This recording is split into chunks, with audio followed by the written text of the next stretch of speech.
പരിശുദ്ധാത്മാവേ സഹായക, നിരന്തരമെന്നെ സഹായിക്കണേ. നിത്യവും കൂടെ വസിക്കുന്നോനേ, അഭിഷേകത്തിൻ അഗ്നി നിറച്ചിടണേ.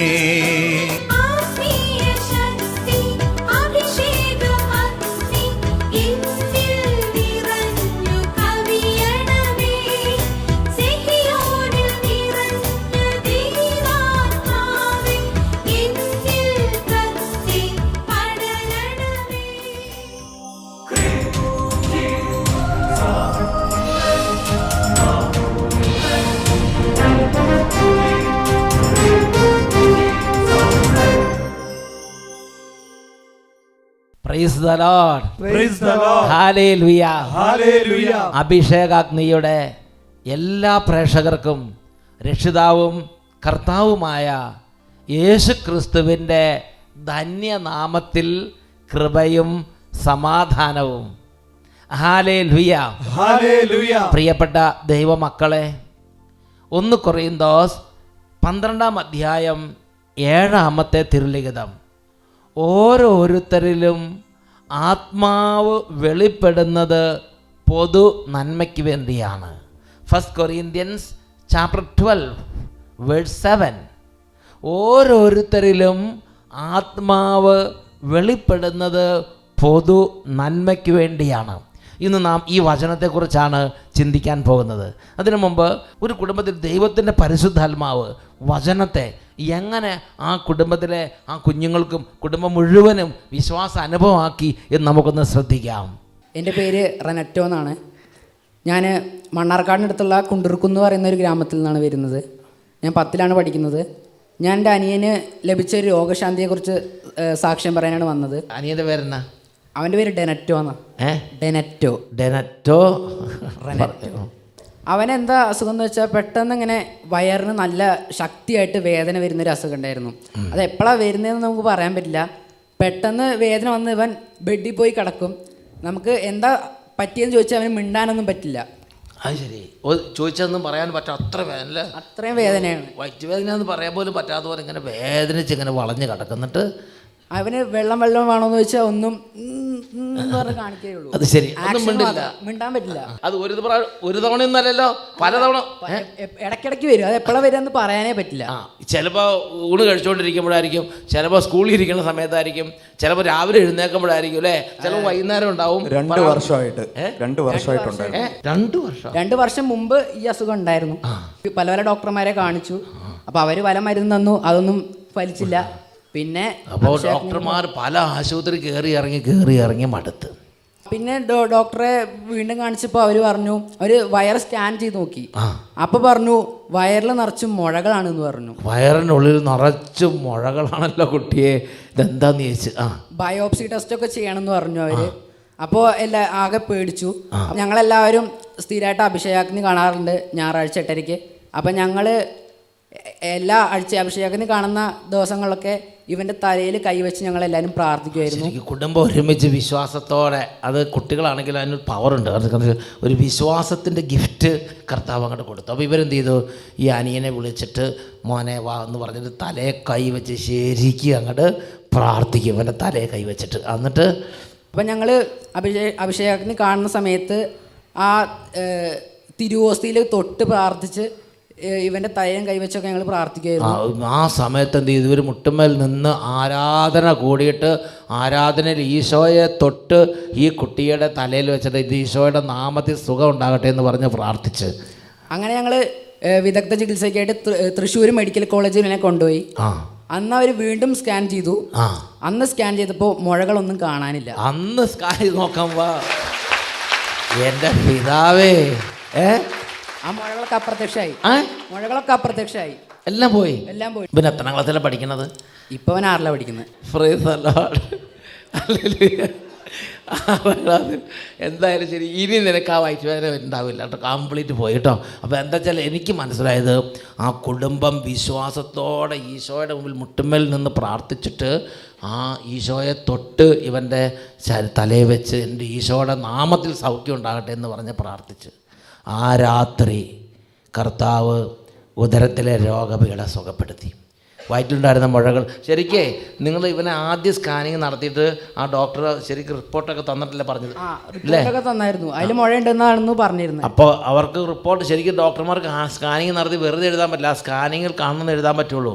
ആ സ്കാനിങ്ങിൽ കാണുന്നതനുസരിച്ച് എല്ലാ മുഴകളുണ്ടെന്ന് എഴുതി കൊടുത്തു. ആ റിപ്പോർട്ട് വെച്ചിട്ടാണ് പിന്നെ ഒരു പ്രാർത്ഥിച്ചിട്ട് പിന്നെ വിദഗ്ധ ചികിത്സയ്ക്കായിട്ടാണ് ഉപരി വലിയൊരു ഹോസ്പിറ്റലിൽ തൃശ്ശൂർക്ക് വിട്ടുപോയി. അവിടെ ചെന്ന് ഡോക്ടർ നമുക്ക് ഒന്നുമില്ല. അവർക്ക് പറഞ്ഞേ ഹല്ലേലൂയ. മോനെ നിനക്ക് സന്തോഷമാണോ? നിന്റെ പേര് പറഞ്ഞേ? Denetto Noble. Denetto Noble. Okay okay okay. അപ്പോൾ നിനക്ക് ഈ വയറ്റുവേദനയൊക്കെ വരുമ്പോഴേ ശരിക്കും പറഞ്ഞാൽ എന്താ നിന്റെ സ്ഥിതി? ശരിക്കും നിങ്ങൾ അനങ്ങാനേ പറ്റത്തില്ല. വേദന വന്നു കഴിഞ്ഞാൽ പിന്നെ ഇവർ ചോദിക്കും എന്താണ് പ്രശ്നം എന്നൊക്കെ. അപ്പം ഞാൻ അനങ്ങാനും പറ്റത്തില്ല, ആകെപ്പാടൊരു അവസ്ഥയാവും. അങ്ങനെ ഒരു അവസ്ഥയിൽ നിൽക്കുന്ന സമയത്ത് കയ്യും കാലോട്ട് എങ്ങനെ കാണിക്കല്ലേ? വയ്യാന്നൊക്കെ പറഞ്ഞു അല്ലേ?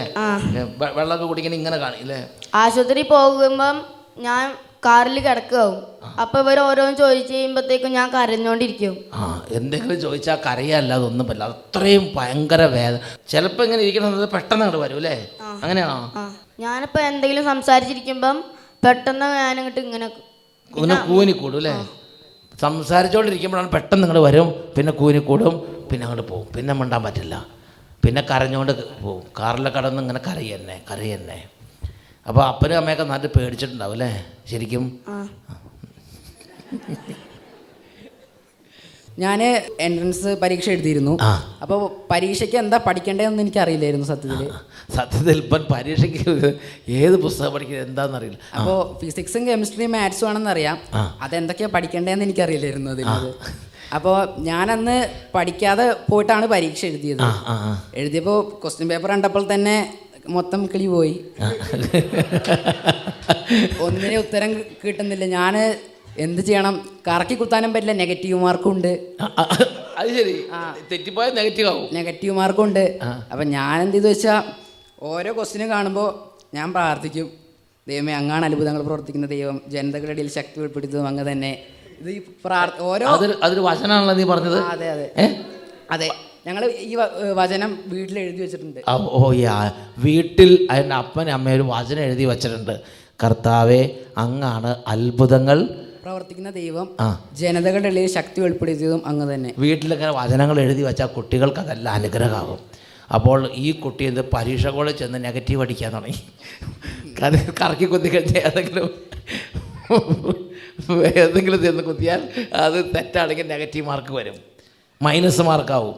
അങ്ങനെ എഴുതാനും പറ്റില്ല. അപ്പോൾ അതുകൊണ്ട് ഇവൻ എന്ത് ചെയ്തു? ഇവന് പ്രാർത്ഥിക്കും, അങ്ങ് ടിക്ക് ചെയ്യും. അങ്ങനെയാണ് പരീക്ഷ എഴുതിയത്. അപ്പോൾ എല്ലാതൊന്നും ആൻസർ ചെയ്തില്ല, എല്ലാ ക്വസ്റ്റ്യനും. ആകെ ഞാൻ അതിൽ 30-40% മാത്രമേ ക്വസ്റ്റ്യൻസ് അറ്റൻഡ് ചെയ്തിട്ടുള്ളൂ. അങ്ങനെ വീട്ടിൽ വന്ന് അഭിഷേകാഗ്നി ഉണ്ടായിരുന്നു. ഞങ്ങളെല്ലാവരും എപ്പോഴും കാണാറുണ്ട് അഭിഷേകാഗ്നി. അങ്ങനെ ഞങ്ങൾ ഇതും പ്രാർത്ഥിച്ചു. സാക്ഷ്യപ്പെടുത്താൻ അമ്മയാണ് നേർന്നത്. പരീക്ഷ കഴിഞ്ഞു വന്നു, പ്രാർത്ഥിച്ചു, റിസൾട്ടിനായിട്ട് വെയിറ്റ് ചെയ്തു. കേരളത്തിലാകെ 7000 പേരാണ് ഈ പരീക്ഷ എഴുതിയത്. എനിക്ക് ഈ 7000 പേര് എഴുതിയാലൊരു അവസാനത്തെ റാങ്കിങ്ങിൽ കിട്ടിയാൽ മതി എന്നായിരുന്നു എൻ്റെ ആഗ്രഹം. 6900 റാങ്കിൽ കിട്ടിയാൽ മതി. അത് ആദ്യത്തെ 1500 പേരെ മറ്റവരെ എടുക്കത്തുള്ളൂ. പരീക്ഷയിൽ എന്തായാലും തോറ്റു എന്നാണ് ഞാൻ വിചാരിച്ചത്. അപ്പോൾ എൻ്റെ ഫ്രണ്ട്സൊക്കെ പറഞ്ഞു അവർക്ക് എത്ര മാർക്ക് കിട്ടുമെന്നൊക്കെ ഞാൻ ചോദിച്ചു. പറഞ്ഞു അവർക്ക് 60% മാർക്ക് കിട്ടുമെന്ന് പറഞ്ഞു. അങ്ങനെ പരീക്ഷയുടെ റിസൾട്ട് വന്നു. എനിക്ക് 1476 റാങ്കോടുകൂടി ഞാനത്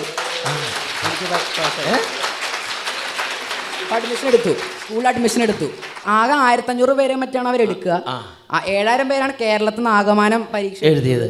അതിൽ 1476 റാങ്ക് നിനക്ക് കിട്ടി. അപ്പോൾ നീ സെലക്ട് ചെയ്തപ്പെട്ടു. 60% മാർക്ക് കിട്ടുമെന്ന് പറഞ്ഞ ആൾക്കാർക്ക് 30% കിട്ടിയുള്ളൂ.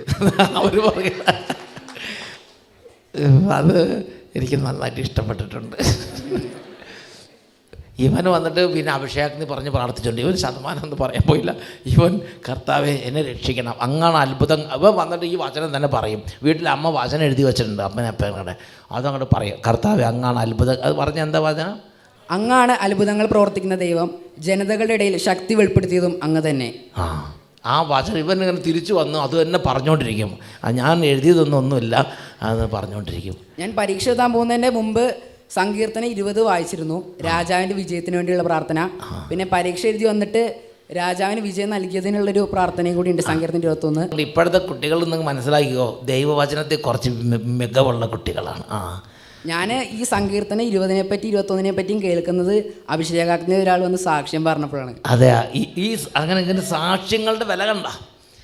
പ്രൈസ് ദി ലോർഡ് എന്നൊക്കെ പറഞ്ഞേ ഹാലേലൂയ. ഇവര് അഭിഷേകത്തിന് കേൾക്കുകയും കാണുകയും ചെയ്യുമ്പം ഈശോ തന്നെ വന്ന് കുട്ടികളോട് സംസാരിക്കും. ഈശോ തന്നെ വന്ന് കുട്ടികളോട് അങ്ങനെ ഇത് വചനം കേട്ടപ്പോൾ ഈ ഒരു വചനങ്ങൾ ചില വചനങ്ങൾ നന്നായിട്ട് മനസ്സിലേക്ക് അങ്ങോട്ട് പിടിച്ച്. പരീക്ഷ എഴുതിയപ്പോൾ എങ്ങനെയാ വെച്ചാൽ എനിക്ക് ആരോ ഉത്തരങ്ങൾ അത് വേണ്ട, ഇതാ ഉത്തരം എന്ന് പറഞ്ഞിരുന്ന പോലെ എനിക്ക് തോന്നി. എന്നുണ്ടോ, നീ ഒരു സ്വരം കേൾക്കും, ഇതാണ് വഴി, ഇതിലേ അല്ലേ. അതേമാതിരി പരീക്ഷ സമയത്ത് ഈശോ സംസാരിക്കും, അതല്ല ഇതാണ് ശരിയായ ഉത്തരം എന്ന് പറയും. കർത്താവ് ആ സമയത്ത് ജ്ഞാനമായിട്ട് അങ്ങോട്ട് പ്രവർത്തിച്ച് എന്ന് വെച്ചത് പറഞ്ഞേ ഹല്ലേലൂയ. Praise the Lord. നിനക്ക് സന്തോഷമാണോ? വളരെ സന്തോഷം. ശരിക്കും കേട്ടോ, എന്നൊക്കെ പറഞ്ഞേ ഹല്ലേലൂയ. പ്രൈസ്. നോക്കിയ കുട്ടികളെ കർത്താവ് വചനം വഴി കർത്താവ് ബുദ്ധി പ്രകാശിപ്പിക്കും, അനുഗ്രഹം കൊടുക്കും. കർത്താവ് വചനം വഴി അനുഗ്രഹം കൊടുക്കും. പ്രിയപ്പെട്ട ദൈവമക്കളെ, ഈ സമയം നമുക്ക് എല്ലാവർക്കും എഴുന്നേറ്റ് നിന്ന് കുറച്ചു നേരം കർത്താവിനെ ആരാധിച്ച് വചന ശുശ്രൂഷയ്ക്ക് വേണ്ടി ഒരുങ്ങാം. 2 കരങ്ങൾ ഉയർത്തി ഉറക്കെ സ്തുതിക്കാം. Hallelujah, hallelujah. യേശുവേ ആരാധന, യേശുവേ ആരാധന, യേശുവേ ആരാധന. Hallelujah, hallelujah. ആരാധന കർത്താവേ, യേശുവേ ആരാധിക്കുന്നു.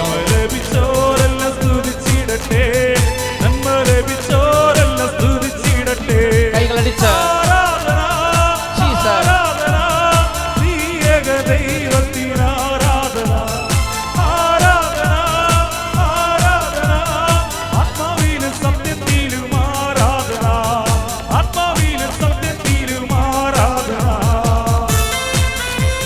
എല്ലാ ദൈവമക്കളും ഇരുവശങ്ങളിലേക്ക് പതുക്കെ നനങ്ങി നന്നായി കൈയടിച്ച് ഈ സമയം പരിശുദ്ധാത്മാവിൻ്റെ വലിയ ഉണർവ്, വലിയ സ്നേഹം, വലിയ അഭിഷേകം നിറയാൻ വേണ്ടി ആഗ്രഹിക്കുക. ഭാരങ്ങളെല്ലാം മാറിപ്പോകട്ടെ, കൃപാവരങ്ങൾ അഭിഷേകമായി നിറയട്ടെ, സന്തോഷം നിറയട്ടെ, ദൈവസ്നേഹം നിറയട്ടെ, അവിശ്വാസങ്ങൾ മാറട്ടെ, തിരിച്ചറിഞ്ഞത് മാറട്ടെ, എല്ലാ യുക്തിവാദികളും ആധിപത്യങ്ങളും തകരട്ടെ, വിശ്വാസക്രമം നിറയട്ടെ, ഉണർവിൻ്റെ അഭിഷേകം നിറയട്ടെ, പ്രാർത്ഥനയുടെ അഭിഷേകം നിറയട്ടെ, വചനത്തിൻ്റെ അഭിഷേകം നിറയട്ടെ. വലിയ ആഗ്രഹത്തോടെ യേശുവേ ഹല്ലേലൂയ, ഹല്ലേലൂയ.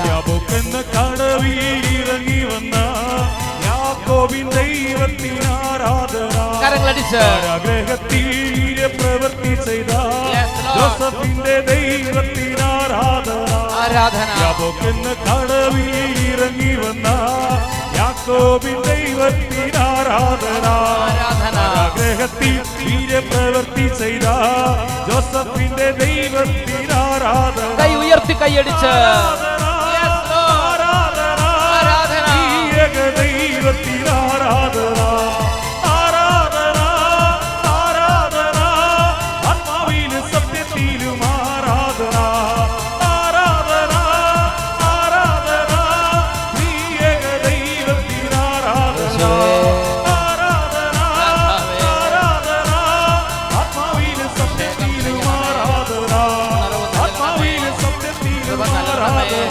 സന്തോഷം നൽകണമേ, കൂട്ടായ്മ നൽകണമേ.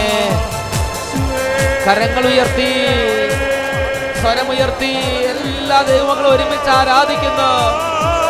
Hallelujah, hallelujah. യേശുവേ, യേശുവേ, യേശുവേ, യേശുവേ, യേശുവേ, യേശുവേ, യേശുവേ, യേശുവേ, യേശുവേ, യേശുവേ. Hallelujah, hallelujah, hallelujah, hallelujah. യേശുവേ ആരാധന, ആരാധന. യേശുവേ ആരാധന, ആരാധന.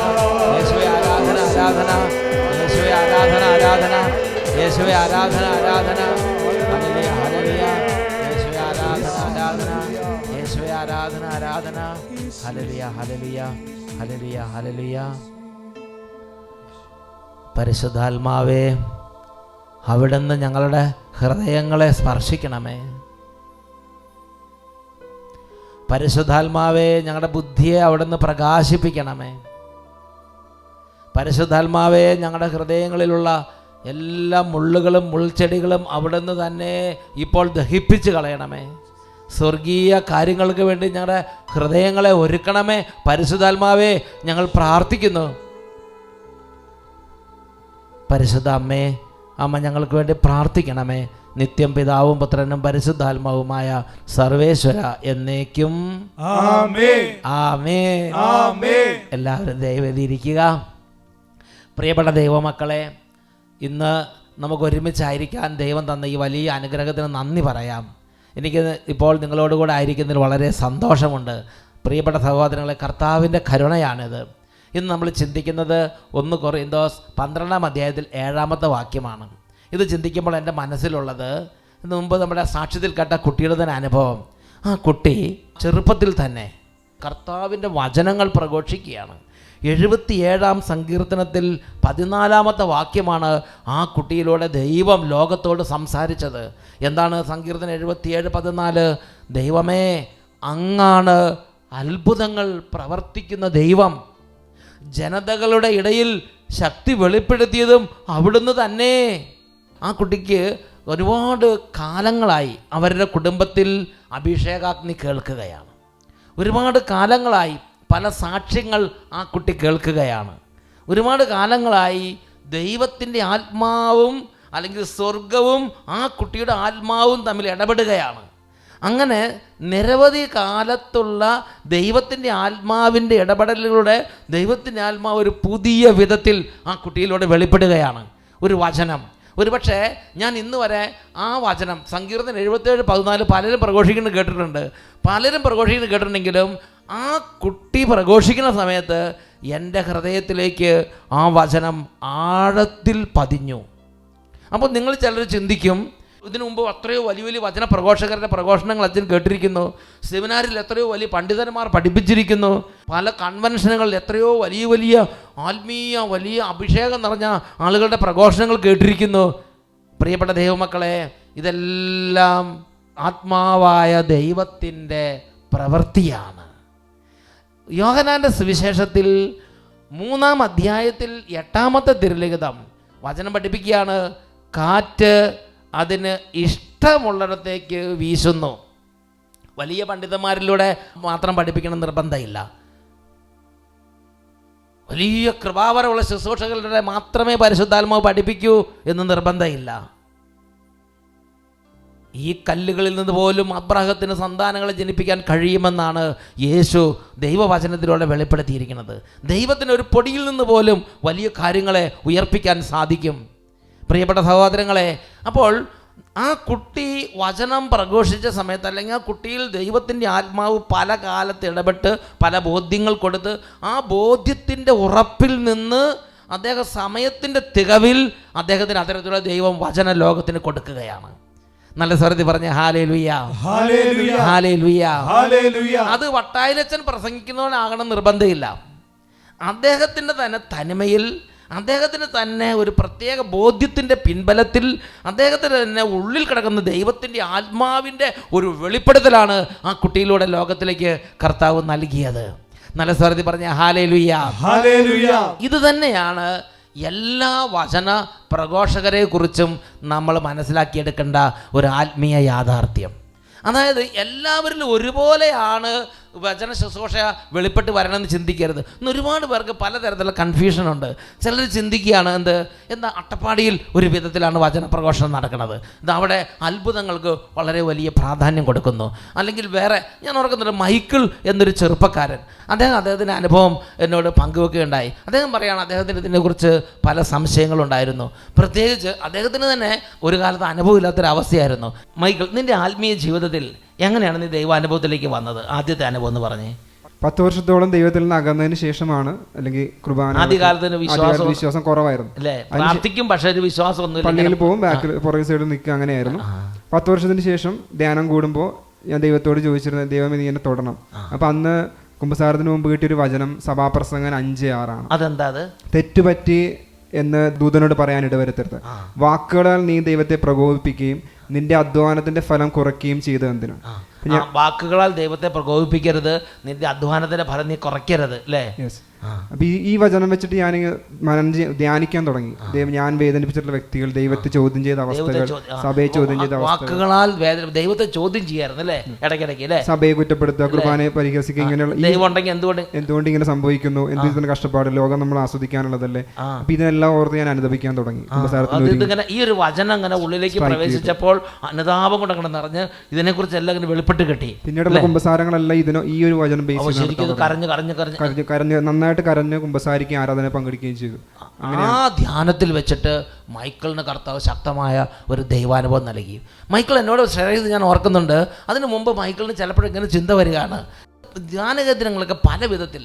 ഒരു ധ്യാനകേന്ദ്രത്തിൽ ചില രോഗശാന്തികൾ, അങ്ങനത്തെ ചില ചിന്തകൾ നേരത്തെ വന്നിട്ടുണ്ട്. അങ്ങനെ ഒരു ചിന്ത, എന്തുകൊണ്ടാണ് എല്ലാവരും രോഗശാന്തിക്ക് വേണ്ടി ഓടുന്നു, ഡെലിവറൻസിന് വേണ്ടി ഓടുന്നു, ഓരോ ധ്യാനകേന്ദ്രം ഓടിക്കൊണ്ടിരിക്കുകയാണ്. അട്ടപ്പാടിയിൽ രോഗസൗഖ്യങ്ങളും അതാണ് കൂടുതൽ ഫോക്കസ് ചെയ്യുന്നത്. സോഷ്യൽ മീഡിയയിലുള്ള അതിന്റെ പ്രൊമോഷൻ എന്തുകൊണ്ടാണ്. അണക്കരയിലാണെന്നുണ്ടെങ്കിൽ ഡെലിവറൻസിന് വേണ്ടി ഓടുകയാണ്, അല്ലെങ്കിൽ മരിയന്റെ കൃപാസനത്തിലാണെങ്കിൽ ഉടമ്പടിയാണ്. അപ്പോൾ ജോസഫ് അച്ഛൻ്റെ അവിടെ ഉടമ്പടിയുടെ ശുശ്രൂഷ. അപ്പോൾ ഇദ്ദേഹത്തിന്റെ മനസ്സിൽ ഒരു ചിന്ത വരികയാണ്, ഒരേ ആത്മാവ്, ദൈവത്തിന്റെ ഒരേ ആത്മാവ്, പക്ഷെ ചിലർ രോഗശാന്തിക്ക് പ്രാധാന്യം കൊടുക്കുന്നു, ഈ അട്ടപ്പാടിയിൽ എപ്പോഴും സാക്ഷ്യം കാണിക്കുന്നു, ചിലർ ഡെലിവറൻസ്. നമ്മുടെ ഡൊമിനിക് അച്ഛനാണെങ്കിൽ ശക്തമായി ഡെലിവറൻസസോടെ, എനിക്ക് വളരെ ഇഷ്ടമുള്ള അച്ഛനാണ് ഡൊമിനിക് അച്ഛൻ. ഡൊമിനിക് ശക്തമായി ഡെലിവറൻസസോടെ ചെയ്യുന്നു. ദാനിയേൽ അച്ഛൻ എനിക്കിഷ്ടമുള്ള മറ്റൊരു അച്ഛനാണ് ദാനിയേൽ അച്ഛൻ. അച്ഛൻ വേറൊരു വിധത്തിൽ ശക്തമായ പ്രഘോഷണം. കൃപാസനം അവിടെയാണെങ്കിൽ ഉടമ്പടി ശുശ്രൂഷ ചെയ്യുന്നു. ഇതെന്താ പല വിധത്തിൽ. ചിലർ എന്നോട് ചോദിച്ചിട്ടുണ്ട്, അച്ഛൻ ഈ സാക്ഷിയൊന്നും കാണിക്കാതെ ആ വചനം മാത്രം അങ്ങ് പറഞ്ഞാൽ പോരെ. ഞാൻ ചിന്തിച്ചിട്ടുണ്ട്, എൻ്റെ കർത്താവേ, ഈ സാക്ഷി ഇതൊക്കെ ഒരുപാട് പേര് അവർക്ക് മനസ്സിലാകുന്നില്ല. നമുക്ക് ആദ്യത്തെ പോലെ ആ വചനം അങ്ങ് പറഞ്ഞു പോയാൽ പോരെ എന്ന് ഞാൻ പലതവണ ചിന്തിച്ചിട്ടുണ്ട്. പ്രിയപ്പെട്ട സഹോദരങ്ങളെ, എന്നാൽ ഞാനും നിങ്ങൾ മനസ്സിലാക്കണം, ഇത് ഒരു വ്യക്തിക്ക് തൻ്റെ സ്വന്തം ഇഷ്ടം അനുസരിച്ച് ക്രമപ്പെടുത്താവുന്ന ഒന്നല്ല. ഇത് നമ്മുടെ നിയന്ത്രണത്തിൽ, നമ്മുടെ തന്നിഷ്ടത്തിന് ക്രമപ്പെടുത്തുന്ന നമ്മുടെ സ്വന്തം കാര്യപരിപാടിയല്ല വചന പ്രഘോഷണം. ദൈവത്തിൻ്റെ ആത്മാവാണ് ഇതിൻ്റെ ഓണർ. ദൈവത്തിൻ്റെ ആത്മാവാണ് ഇതിൻ്റെ ഓദർ. ഇതിൻ്റെ ഓണറും ഇതിൻ്റെ ഓദറും ദൈവത്തിൻ്റെ ആത്മാവാണ്. പ്രിയപ്പെട്ട ദൈവമക്കളെ, ഒരുപാട് ദശാബ്ദങ്ങൾ, ഞാൻ നിങ്ങളോടൊരു കാര്യം തുറന്നു പറയാം. ഞാൻ ജനിച്ചപ്പോൾ ഞാനൊരു കരിസ്മാറ്റിക് ആണെന്ന് എനിക്ക് പറയാൻ പറ്റുമായിരുന്നില്ല. ഞാൻ എൻ്റെ ബാല്യത്തിൽ ഒരു കരിസ്മാറ്റിക് ആണെന്നോ, ഞാൻ സെമിനാരി ചേർന്ന സമയത്തോ, ഞാൻ പട്ടം കിട്ടിയ സമയത്തോ ഒരു കരിസ്മാറ്റിക് വ്യക്തിത്വമായിരുന്നു, അല്ലെങ്കിൽ കരിസ്മാറ്റിക്കായ ഒരു വ്യക്തിയായിരുന്നു എന്നെനിക്ക് പറയാൻ കഴിയുകയില്ല. ഞാൻ എൻ്റെ ചെറുപ്പത്തിലോ, എൻ്റെ യൗവനത്തിലോ, എൻ്റെ തിരുപ്പട്ടം കിട്ടുന്ന സമയത്തോ, എൻ്റെ പൗരോഹിത്യ ആദ്യ വർഷങ്ങളിലോ രോഗസൗഖ്യങ്ങളെക്കുറിച്ച് ചിന്തിക്കുകയോ ആ കാര്യത്തെക്കുറിച്ച് ഒരിക്കൽ പോലും അതിനെക്കുറിച്ച് ഗ്രഹിക്കുകയോ ചെയ്തിട്ടുള്ളൊരു വ്യക്തിയല്ല. ദൈവത്തിൻ്റെ ഈ ശുശ്രൂഷ ഞാനിങ്ങനെ ചെയ്യുമെന്ന് ഒരിക്കൽ പോലും, ഞാൻ വൈദികനായി അജപാലന ശുശ്രൂഷ ചെയ്യും, ഇടവകയിൽ ഭരിക്കും എന്നായിരുന്നു എൻ്റെ ഒരു കാഴ്ചപ്പാട്. അതിനായിരുന്നു എനിക്ക് പരിശീലനം കിട്ടിയതും. എന്നാൽ നമ്മുടെ സ്വന്തം നിയന്ത്രണത്തിലുള്ളൊരു കാര്യമല്ല നമ്മുടെ ശുശ്രൂഷ ജീവിതം. അതിൻ്റെ ഓദറും അതിൻ്റെ ഓണറും ദൈവത്തിൻ്റെ ആത്മാവാണ്. പ്രിയപ്പെട്ട ദൈവമക്കളെ, കൊരിന്ത്യൻകാർക്ക് എഴുതിയ 1-ാം ലേഖനത്തിൽ 12-ാം അധ്യായത്തിൽ 7-ാമത്തെ വാക്യം, ഓരോരുത്തരിലും ആത്മാവ് വെളിപ്പെടുന്നത് പൊതു നന്മയ്ക്ക് വേണ്ടിയാണ്. ആത്മാവാണ് ഓരോരുത്തരിലൂടെയും പ്രവർത്തിക്കുന്നത്. ആത്മാവാണ് ഓരോരുത്തരിലൂടെയും പ്രവർത്തിക്കുന്നത്. യേശയ്യായുടെ പുസ്തകത്തിൽ 50-ാം അധ്യായം അതിൽ 4-ാമത്തെ തിരുലിഖിതം, book of Isaiah chapter 50 verse 4, പരീക്ഷീണന് ആശ്വാസം നൽകുന്ന വാക്ക്, ദൈവമായ കർത്താവ് എന്നെ ശിഷ്യനെ എന്ന പോലെ അഭ്യസിപ്പിച്ചു, പ്രഭാതം തോറും അവിടുന്ന് എൻ്റെ കാതുകളെ ശിഷ്യനെ എന്ന പോലെ ഉണർത്തുന്നു. ദൈവമാണ് വചനം പഠിപ്പിക്കുന്നത്. ആ കുട്ടിയെ ആ വചനം പഠിപ്പിച്ചത് ദൈവമാണ്. എനിക്ക് വചനം നൽകുന്നത് ദൈവമാണ്. ദൈവമാണ് അതിൻ്റെ ഓദർ, ദൈവമാണ് അതിൻ്റെ owner.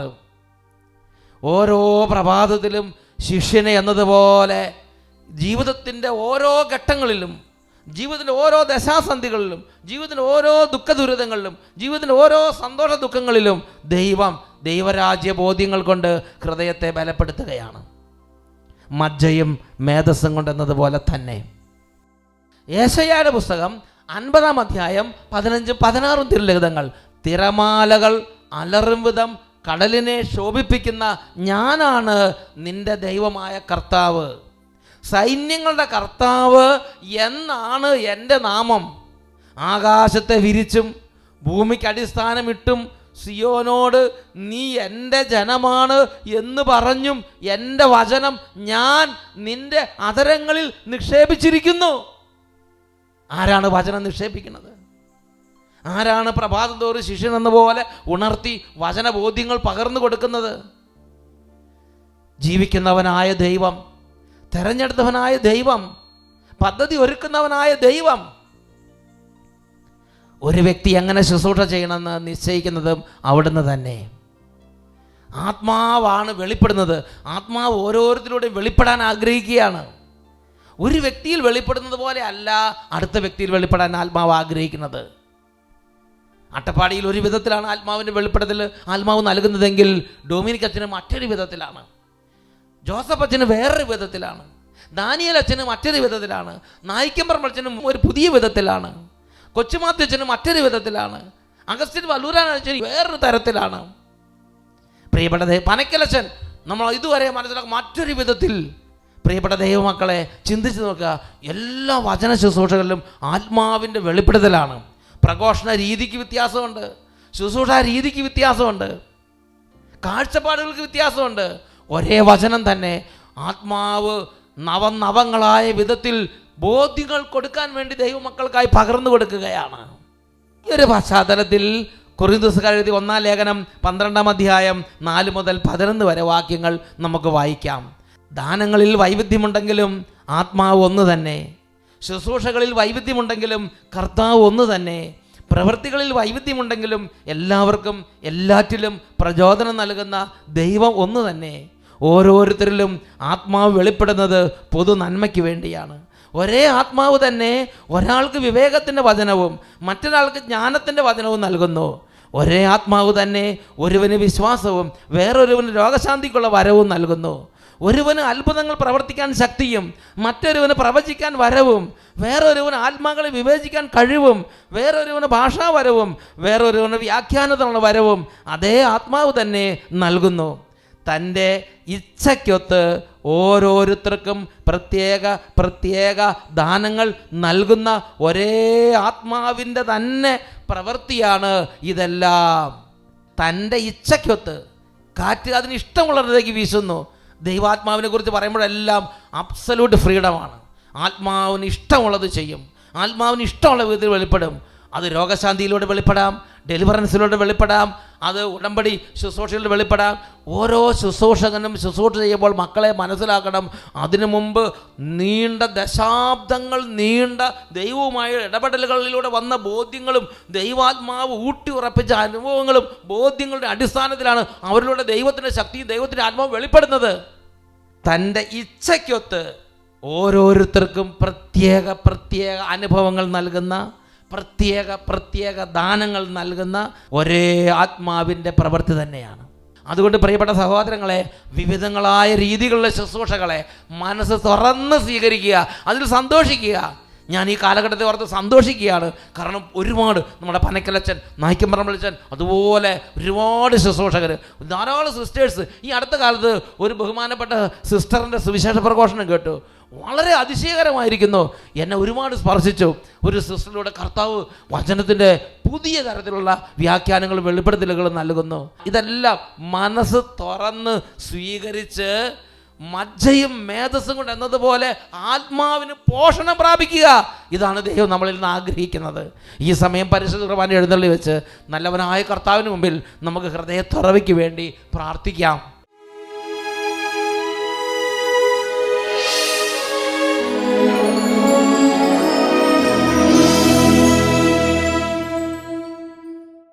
Praise the Lord. Praise the Lord. Hallelujah. Hallelujah. ഈ സമയം രണ്ട് കരങ്ങൾ ഉയർത്തി ഓ ഉന്നതങ്ങളിൽ നിന്നുള്ള ആത്മാവേ, എന്നെ ഉരുക്കി വാർക്കണമേ. എൻ്റെ ഹൃദയങ്ങളെ ബോധ്യങ്ങൾ രൂപാന്തരപ്പെടുത്തണം. എൻ്റെ കാഴ്ചപ്പാടുകളെ അവിടെ നിന്ന് മാറ്റി ദൈവികമായ കാഴ്ചപ്പാടുകൾ നൽകണമേ. രണ്ട് കരങ്ങൾ ഉയർത്തി എല്ലാവരും സ്തുതിക്കുന്നു. Hallelujah, hallelujah, hallelujah, hallelujah. യേശുവേ, ആരാധന.